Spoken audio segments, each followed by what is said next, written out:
Ok, buenas tardes, bienvenidos a la quinta y última clase de la asignatura estadística, matemática estadística 1 de la modalidad a distancia de EUS UCB.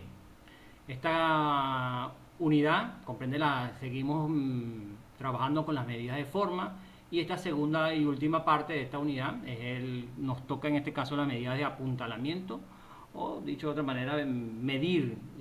Ya medimos y observamos las medidas de qué tan ancha, o las medidas de asimetría, si está que a la derecha o qué tan a la izquierda está una distribución. Pues ahora en las medidas de apuntalamiento nos toca medir qué tan alta es la distribución, si es muy alta o es muy plana, o es muy puntiaguda. Eso se refiere a las medidas de apuntalamiento. Son también muy importantes en la estadística porque nos sirve para delimitar en este caso, y volvemos, ya definimos prácticamente o bastante definida está la curva de distribución normal. Bueno, pero entonces nos falta, medimos la curva de distribución normal respecto a su simetría.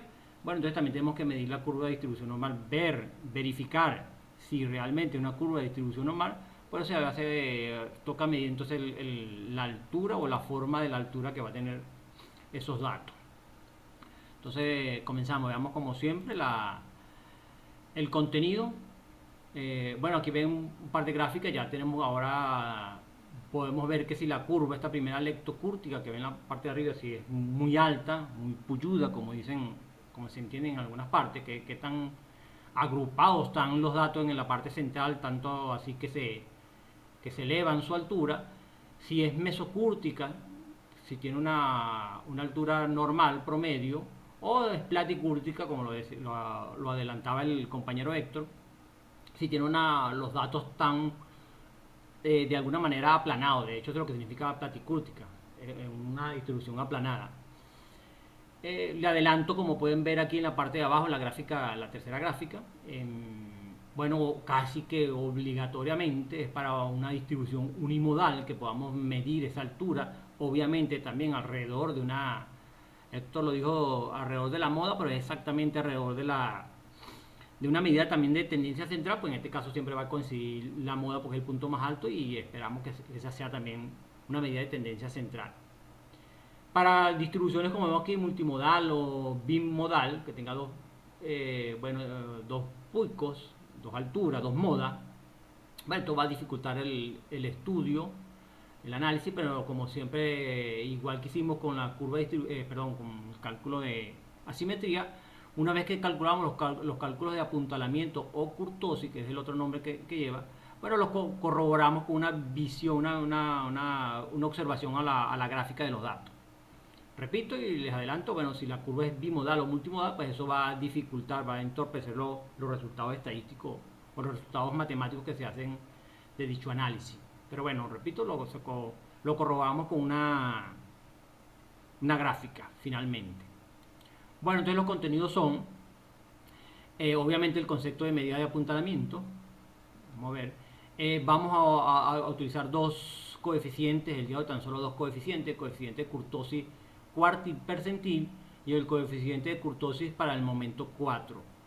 De antemano pido disculpas si leen, usted creo que estoy seguro que ya leyeron varias bibliografías. Kurtosis, no sé por qué, bueno, casi siempre pasa con esta estadística, los nombres, la nomenclatura que utilizan siempre varía en bibliografía de una a otra, y algunos no ponen acento, otros sí. Bueno, no nos preocupemos tanto por eso.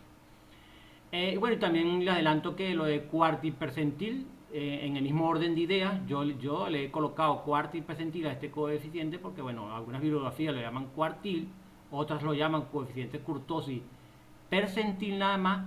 Bueno, entonces, y al nombrarlo con uno solo de estos calificativos, pues no le da la comprensión completa del cálculo. Y de hecho, el coeficiente se calcula utilizando los cuartiles y los percentiles.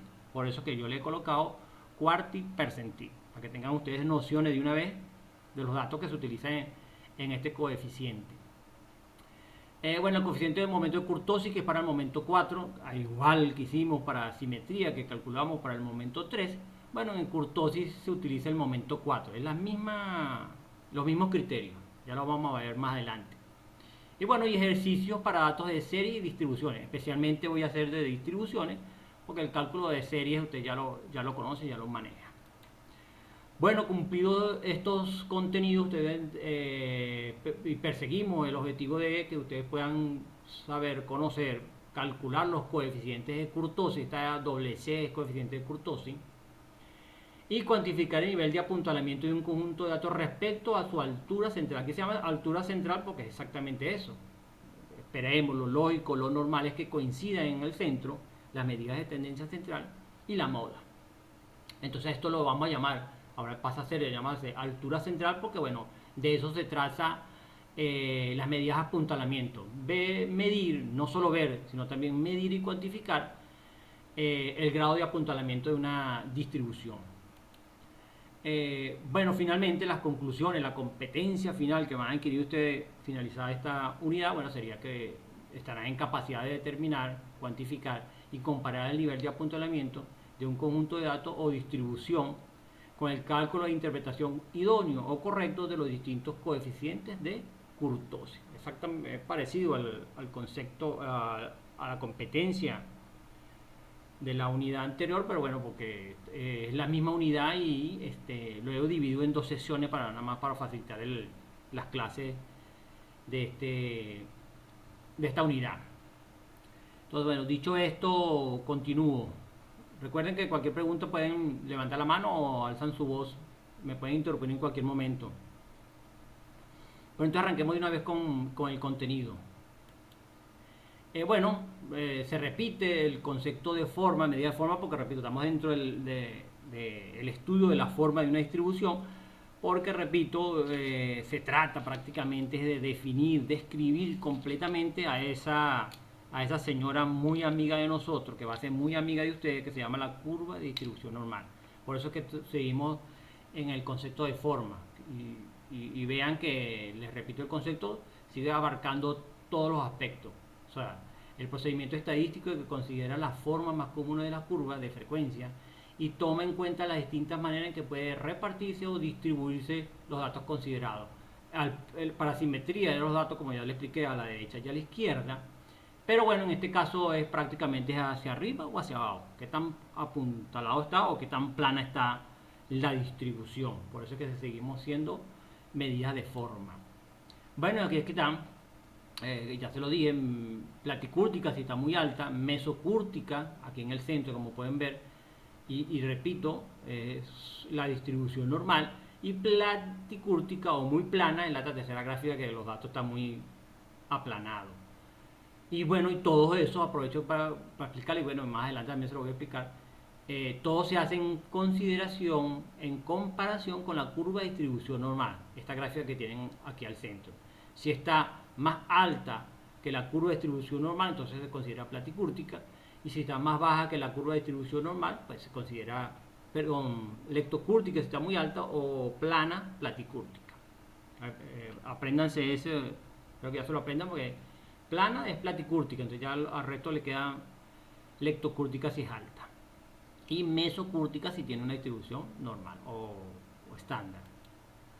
Bueno, entonces obviamente seguimos conversando y viendo desde su forma, no de su fondo, a la curva de distribución normal, y de eso se trata, y espero que comprendan esto del día de hoy. La curva de distribución, los datos, como yo conozco ya, se lo expliqué la semana pasada, todos los porcentajes generales, comunes, normales, que como está compuesta una distribución normal, bueno, entonces yo puedo comparar estos porcentajes, ¿cierto? En este caso, los porcentajes centrales de la parte de arriba, más o menos, no exactamente, más o menos estos 34.1% que está en la parte central y en la parte de arriba, yo los puedo comparar con estos porcentajes que se agrandan en la base de la curva, ¿cierto? Más este 13 y este otro 13.6% de la parte de abajo. Yo puedo comparar los valores centrales con los valores de la parte de abajo o de la base, y ya tengo una referencia de qué tan puntiaguda o qué tan achatada está la distribución. Y de eso se trata las medidas de kurtosis. Es comparar los valores centrales altos y los comparo con los valores de abajo de la base. Si son muy iguales, tienden a 1, un valor muy bajo, ¿cierto? Entonces me estará dando puntiaguda.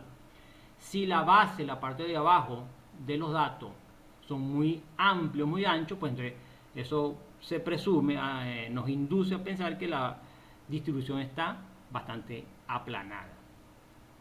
Y bueno, entonces por eso es que se comparan con la distribución normal, es la base de comparación.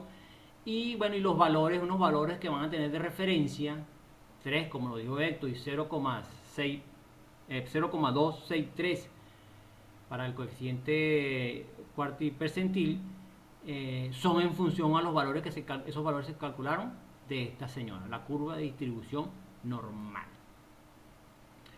Bueno, entonces entremos en materia. ¿Me están escuchando, verdad? Necesito un Sí, feedback. profesor. Perfecto, todo. Están anotando también toda su clase, ¿verdad? Bueno, perfecto. Entonces entremos al coeficiente de kurtosis cuartil percentil. Como ya les dije, en alguna bibliografía lo van a conseguir como coeficiente kurtosis percentil o coeficiente kurtosis cuartil. Bueno, yo le he colocado esos dos nombres. Cuartil percentil para que tengamos noción directa de una vez de qué elemento considera este coeficiente. Su concepto entonces es el coeficiente que relaciona la desviación semi-intercuartilar, en otras palabras, la mitad del valor de la serie que va desde Q1 a Q3, como ya lo hicimos en hace dos unidades atrás. Bueno, este es la desviación semi-intercuartilar se divide entre el valor de la serie representado por el 80% central, que no es más que restar la resta de P90 menos P10, el percentil 90 menos el percentil 10, que es también la desviación percentil, si ustedes lo recuerdan. ¿Cuál será su fórmula? Atención con esto. El coeficiente cuartil percentil se conoce en cuanto a la fórmula como Kp, coeficiente de kurtosis percentil, y como se lo dijimos, la diferencia entre Q3 menos Q1, que es el valor central en cuanto a los cuartiles, dividido entre 2 porque es la desviación semi-intercuartil, y todo ese valor, una vez que obtenemos ese valor, se divide entre la diferencia entre P90 menos P10, que es la desviación percentil. No le tengo cálculos ni datos de esto, no es necesario que hagamos esto es extremadamente sencillo y ya lo han visto en las unidades anteriores. Así que el cálculo de Q3, Q1, P9 y P10, bueno, ya remítanse a los videos y clases anteriores. Esto ya está bastante realizado. Pero bueno, ahora nos toca es ver, bueno, a qué significa esto. Ustedes se dirán, bueno, en la gráfica y en la interpretación, que es lo más importante, cómo interpretamos esto. Entonces veamos esta esquematización que le tengo aquí preparada. Bueno, ya les había dicho que era comparar los valores centrales o de la punta y los comparamos con la base. Bueno, aquí está, Q3 y Q1 forma parte de los valores centrales y P90 y P10 son la base, son prácticamente la base de la distribución. Y es lo que vemos aquí. Vean este ejemplo aquí que le grafiqué. Q1 menos Q3, bueno, están en la parte de abajo, pero bueno, se proyectan hasta arriba y me dan esos valores de la distribución, la diferencia entre Q1 y Q3. Y la diferencia de P10 menos P9 están aproximadamente en estos valores, ¿cierto? El 90% central de la distribución, bueno, y se pueden conseguir en la parte de abajo. Repito, Q1 y Q3 también están en la parte de abajo, pero cuando yo los proyecto sobre la gráfica, bueno, me quedan en la parte de arriba porque se espera que la gráfica suba. Entonces, como podrán ver, aquí Q1 y Q3 están divididos sobre una base, ¿cierto? Sobre un valor. Si tanto los cuartiles están bastante parecidos al valor de los percentiles, que la base sea corta, pues esto me va a dar un valor, ¿cierto? Me va a dar cierto valor al comparar.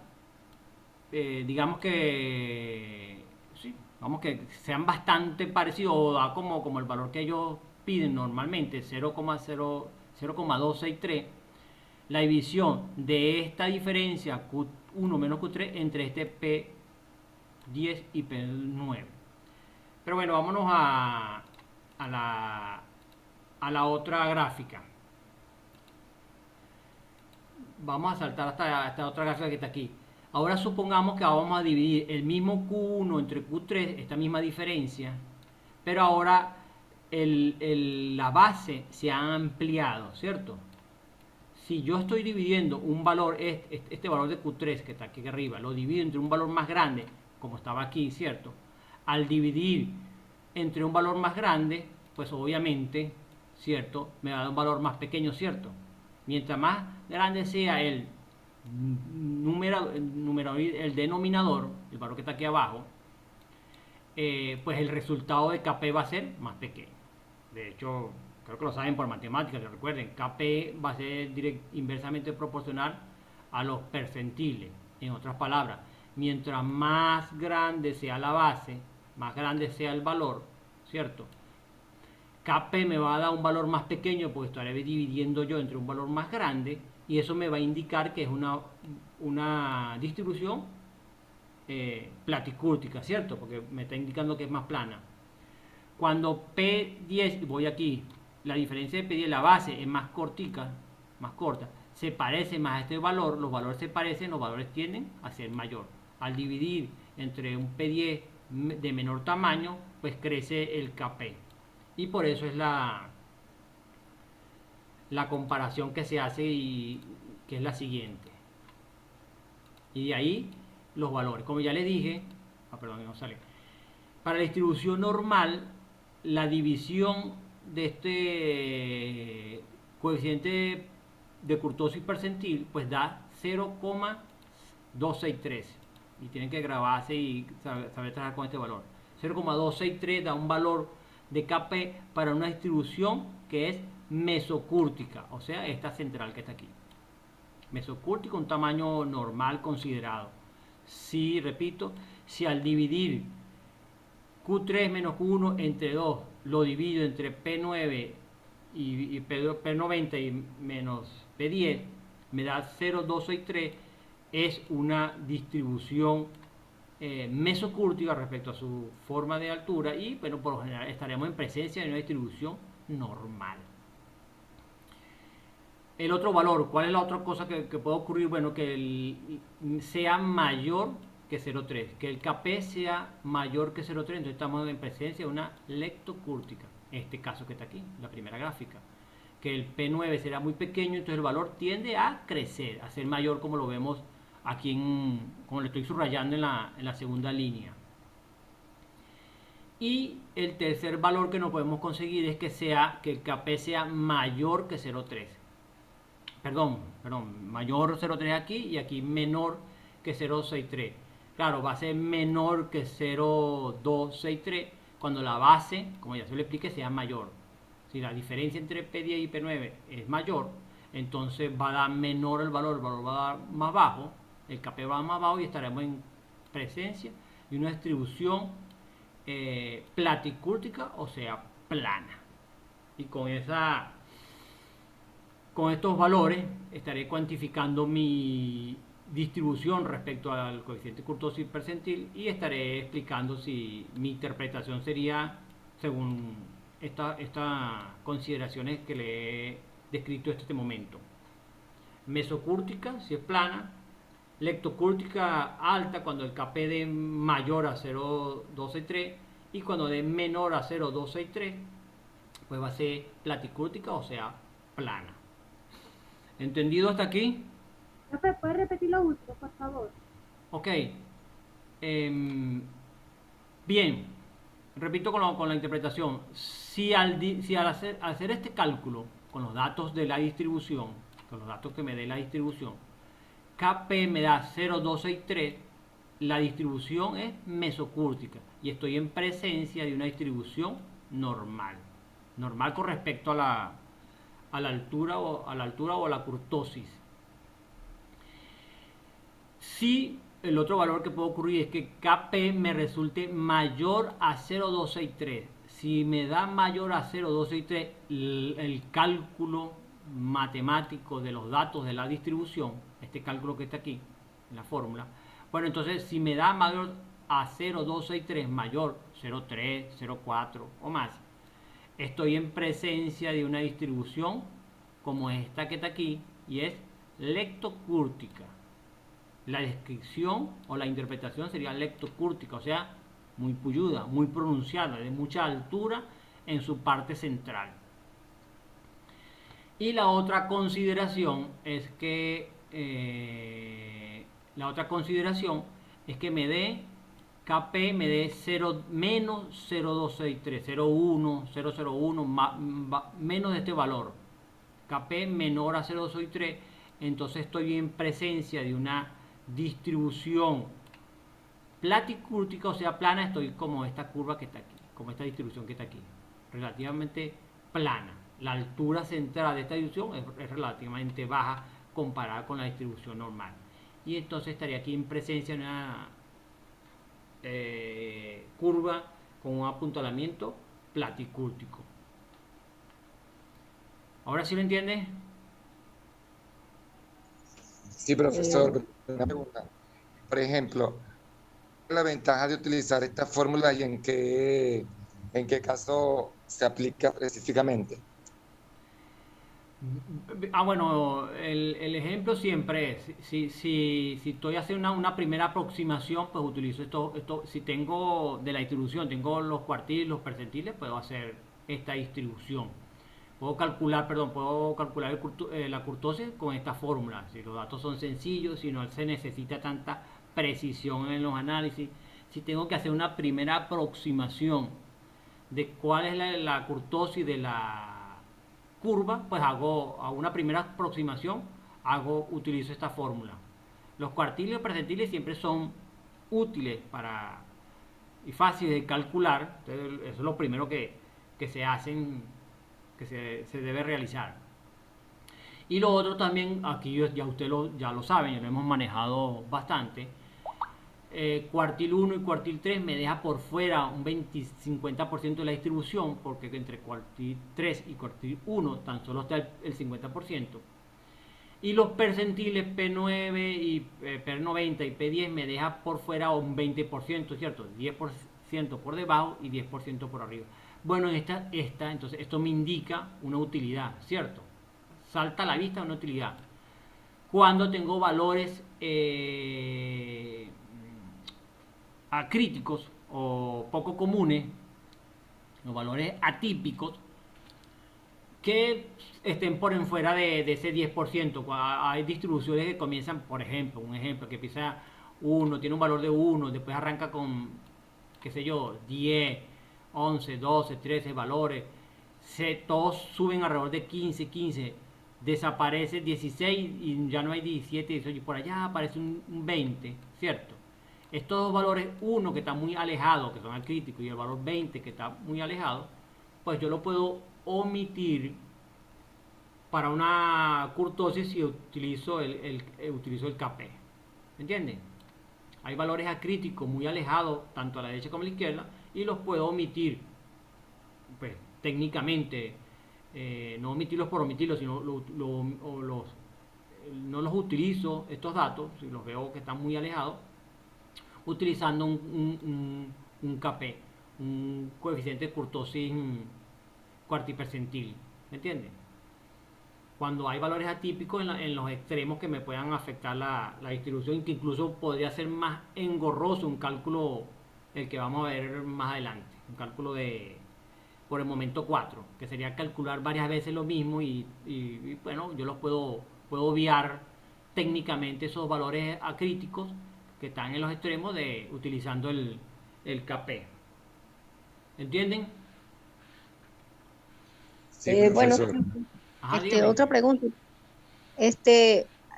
Bueno, nosotros estamos viendo una forma de la curva siempre hacia arriba o plana, etcétera. Ujú. Pero si mi curva es sesgada, tiene un sesgo a la izquierda o a la derecha, ¿se aplicaría este tipo ¿cómo que? De KP, el KP, el No, coeficiente. no, no, ya para lo otro es lo que vimos la semana pasada, que es asimetría. Primero Ah, asimetría y después kurtosis. ajá, pero kurtosis yo lo aplicaría para ese tipo de curva, o sea, Sí, cuando esté para cualquier torcida. tipo de curva, para cualquier tipo de curva, para todas. Ah, ok. Primero hace simetría y luego kurtosis y luego concluye. Mm, ok. Ya, creo que está por acabarse el tiempo, entonces ahorita volvemos a arrancar, ¿ok? Un minutico. Pero bueno, como le decía, primero haces asimetría y ves si vas a la derecha o a la izquierda, depende del sesgo que tenga, y después hace kurtosis y ves la altura. No, una determinación no implica el no uso de